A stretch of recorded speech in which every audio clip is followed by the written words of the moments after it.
राधे श्याम। तो फ्रेंड्स आज मो पिला मानक विषय कहबी। तो प्रथमे मु स्टोरी माध्यम आरंभ करुच्ची, आपण माने ध्यान सहित शुणिबे और ए वीडियो को फुल देखिबे। शुणंतु। माँ पुओ थिले, पुओ सबुदिन स्कूल को जाए, एमिति प्रत्येक दिन से स्कूल जाउथिला। तो दिने कौन हेची, सार माने ताको गोटे लेटर देकी ताको कहिसंती ए लेटर को नबू ओ तो माँ को दबू।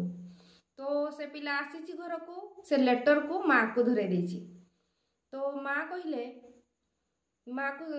कौन, से कहले सार आमर किछि लेखिकी देइचंती आ तो माँ को दबू।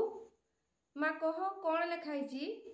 तो सेठी माँ खोलिकी लेटर को पढ़ी देइचंती ओ कहिसंती तम पुओ सबुठारु बेस्ट, तम पुओ सबुठारु जीनियस, तम पुओ सबुठारु टैलेंटेड। एमिति टैलेंटेड पुओ को आमर पढ़ेबार सेतिकी शक्ति नहीं, आमे पढ़ेई पारिबु नहीं, तमे तम पुओ को घरे रखी पुड़ाओ बास एमिति। किंतु सुन से कथा कौन लिखाई मु कहूची, से कथा से पिला शुणिकी बहुत खुशी जाइथिला ओ हस हस मुहरे सेठू से खेलिबा पई दौड़ी जाइथिला। तो परे मु कहूची कौन लिखाई शुणतु। से लेटर रे लिखाई तम पुओ परी पुओ ए दुनिया रे काहर नाही। एते मंद बुद्धि कमजोर पुओ, बुद्धिहीन पुओ जन्म करिकी एठिकु जन्म करिसंती ओ एठाकू पाठ पढ़िबा पई आ पठांतु नाही, कारण अन्य पिला माने ता पाई नष्ट होई जिवे, अन्य समस्तंकर बुद्धि भ्रष्ट होई जिवो। सेमिति लिखा हितला। आउ काली ठारू तम पुओ को स्कूल को पठेइबे नाही। किंतु माँ कौन कहले लेटर रे कौन लिखा हितला आ माँ कौन उत्तर देले एठू सुखंतु। आपण माने एमिति भूल करजंती ना।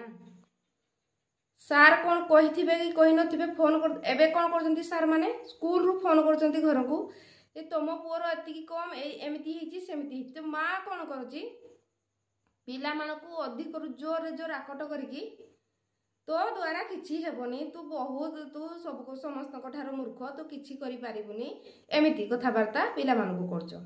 आउ कोन कोठी बसिचंती एमिति लेडीज को लेडीज बसिथिबे कि जेंट्स को जेंट्स बसिथिबे, एकाठी गले कोन हुए फ्रेंड्स तुम छुआर केते मार्क आसीची, से कहबो नाही मो पुओर 80%, के कहबो मो पुओ कि मो झियर 90% आसीची। तो जहार छुआ सेठी कम परसेंटेज रखीची ता मार मन कोन ही जाई थाए दुख, मो पुओ बहुत मूर्ख, मो पुओ को पाठ आसेनी, मो पुओ द्वारा किछि होबनी। और घर को आसिकी पुणी कोन तांको पुओ को देख, तांको झियो को देख केते परसेंटेज रखीची, तार पाठ केमिति, से केमिति आगो को जाउची, एमिति कथा बार्ता पिला मानको आगरे। तो सुनतो फ्रेंड्स, आपण आज पर्यंत जतिकी कहिथिले जहा कहिथिले किंतु आजिठू से भूल आउ करिवे नहीं। से स्टोरी रु कोन बुझिले, सार कोन लेखिकी देइथिले कि तम पुओ बहुत मंद बुद्धि कमजोर बुद्धि, तार बुद्धिहीन, से स्कूल को आसीबो नहीं, अन्य पिला माने ता सहित मिसिले तांकर भी बुद्धि भ्रष्ट होई जिवो। तो माँ कौन पढ़े कि पिला को सुनाइथिले तो भले टैलेंटेड ए दुनिया रे कहीं नहीं, तू एका अछु, तू जहा कि सबु किछि करि पारिबु, तो भितरे सेतिकी पावर अछि। बुझी परछंती ना सार केमिति कहिथिले ओ माँ केमिति उत्तर देइथिले। तो सेइठू स्टोरी को मु आहुरी कहूची छाड़ी देइथिली। सेई पिलाटे किए आपण जानिचंती, सेई पिलाटी होची थॉमस एडिसन, जे कि बॉल तयारी करथिले। आपण ए लाइट रे बसिचंती कि मु ए लाइट रे बसी कि मोबाइल रे वीडियो शूट करूची, ओ लाइट नथिले अंधार रे कोन अवस्था। सेई मंद बुद्धिर पिला थॉमस एडिसन, जे कि बहुत बड़ प्रतिभा देखेई वैज्ञानिक बनिकी किछि आविष्कार करिथिले। बुझुचंती ना। तो कथा रे केते पावर अछि जानि पारुचंती। सार कौन कहले माँ कौन कहिथिले ओ सेई कथा रे पिला कौन बनी जाइथिला, पुणी घरे पढ़िकी आ स्कूल जाई नथिला। बुझी पारुचंती ना। तो सेथि पाई आजि ठारू आपन को पिला जेमिति भी हो आपण एक्सेप्ट करंतु ओ ताको उत्साहित करंतु, ताको सबले सपोर्ट करंतु। तू पारिबु, तो द्वारा सबु हेई पारिबो, तू जहा चाहिबु करि पारिबु, तो भीतर बहुत बुद्धि अछि, तू टैलेंटेड, तू जीनियस, तू समस्त कठारु यूनिक, यस तू सब करि पारिबु। निजो पिला को आजि ठारू एमिति कथा वार्ता करंतु ଓ ସବୁବେଳେ ଆଉ କାହା କଥାରେ ପଡ଼ି ଆଉ କିଏ କ'ଣ କହିଦେଲା ସେଇ କଥାରେ ପଡ଼ି ଆପଣମାନେ ସବୁବେଳେ କ'ଣ କରୁଛନ୍ତି, ନିଜ ପିଲାର କଥାରେ କୌଣସି ଭ୍ୟାଲୁ ଦେଉନାହାନ୍ତି। ଏ ମା ମୁଁ ଏଇଟା ଆମର କମ୍ ମାର୍କ ଆସିଛି ସେ ଯଦି କହୁଛି ଆପଣମାନେ କ'ଣ କରନ୍ତି, ତାକୁ ଜୋରସୋରରେ ଗାଳି ଦେଇ ଦିଅନ୍ତି। ତ ସେ ପିଲା କ'ଣ ଭାବେ, ମୋତେ ଏଇ ସବଜେକ୍ଟଟି ଆସୁନି, ମୋ ଦ୍ୱାରା ହେବନି। ଦେଖନ୍ତୁ ଆଜିଠାରୁ ସେମିତି ଭୁଲ କରିବେ ନାହିଁ। ତାକୁ ଯୋଉଟା ଆସୁନି ଦେଖୁଛନ୍ତି ତାର ମାର୍କ ଲିଷ୍ଟ ଘରେ ଦେଖୁଛନ୍ତି, ତାକୁ ସବୁବେଳେ ସପୋର୍ଟ କରିବେ, ତୁ ପାରିବୁ। ଆରେ ଏଇଥର କମ୍ ହେଲେ କ'ଣ ହେଇଯାଉଛି, ଆସନ୍ତା ଥରକୁ ତ ତୁ ପାରିବୁ ନା, ତୁ ପାରିବୁ। ପ୍ରଥମ ଗୁରୁ ପିଲାର ହେଉଛି ତାର ମା ଆଉ ବାପା। ସେ ପ୍ରଥମେ ନିଜ ମା ଓ ବାପା ଯାହା କହିଥାଏ ସେ ବିଶ୍ୱାସ କରେ ସେ ପିଲା। ସେଥିପାଇଁ ସବୁବେଳେ ନିଜ ପିଲାକୁ ସପୋର୍ଟ କରନ୍ତୁ, ଗାଇଡ଼ କରନ୍ତୁ, ଭଲ ଭଲ କଥା କୁହନ୍ତୁ।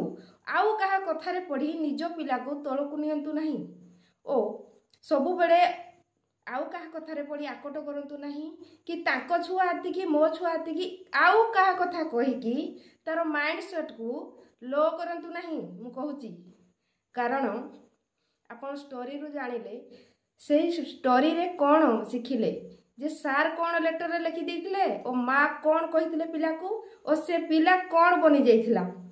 ତ ସେଇଠୁ ଜାଣନ୍ତୁ ମା ବାପା କଥାରେ ପ୍ରଥମ ପାୱାର ଅଛି ଯେ ଛୁଆକୁ ଯାହା ଚାହିଁବେ ବନେଇ ପାରିବେ ଓ ମା ଓ ବାପା ଯେଉଁ କଥା କହିଥାନ୍ତି ସେ ଛୁଆ ମଧ୍ୟ ସେଇ କଥାକୁ ପ୍ରଥମେ ବିଶ୍ୱାସ କରିଥାଏ।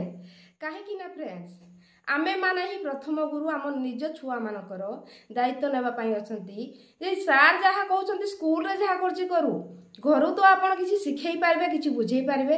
ତା ଛଡ଼ା ଲ ଅଫ୍ ଆଟ୍ରାକ୍ସନ୍ ତ ଜାଣିଛନ୍ତି, ଯେମିତି ଶୁଣିବେ, ଯେମିତି ଫିଲ୍ କରିବେ, ଯେମିତି କଥାବାର୍ତ୍ତା କରିବେ ସେମିତି ବନିବେ। ତ ପିଲା ଯେତିକି ମାର୍କ ଆସୁ କି ନ ଆସୁ, ଏବେ ସିଏ ଲ ଅଛି ତ ସେଥିରେ ଚିନ୍ତା କରିବାର ନାହିଁ। ଆପଣମାନେ ଟିକେ ସହାୟତା କଲେ ସେ ଛୁଆ ଆଗକୁ ଯାଇପାରିବ, ବହୁତ କିଛି ହାସିଲ କରିପାରିବ।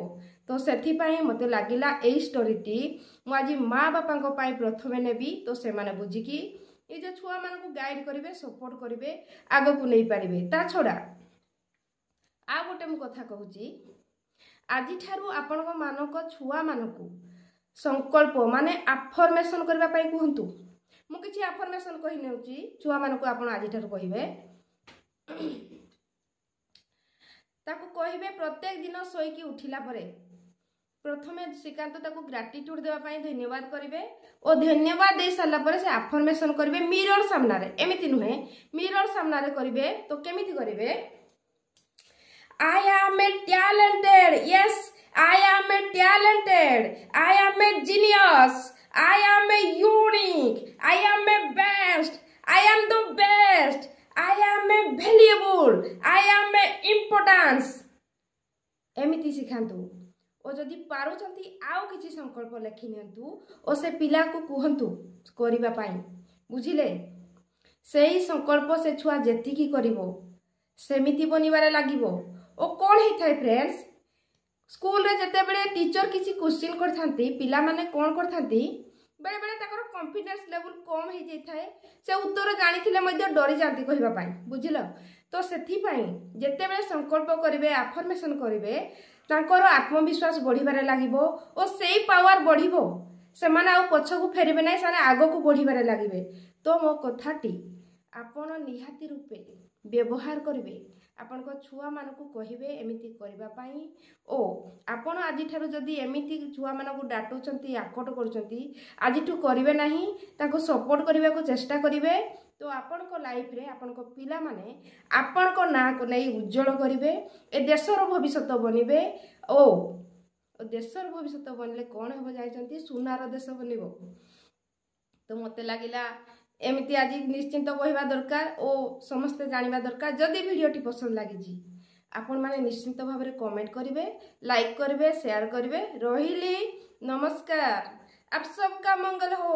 Blessing blessing blessing.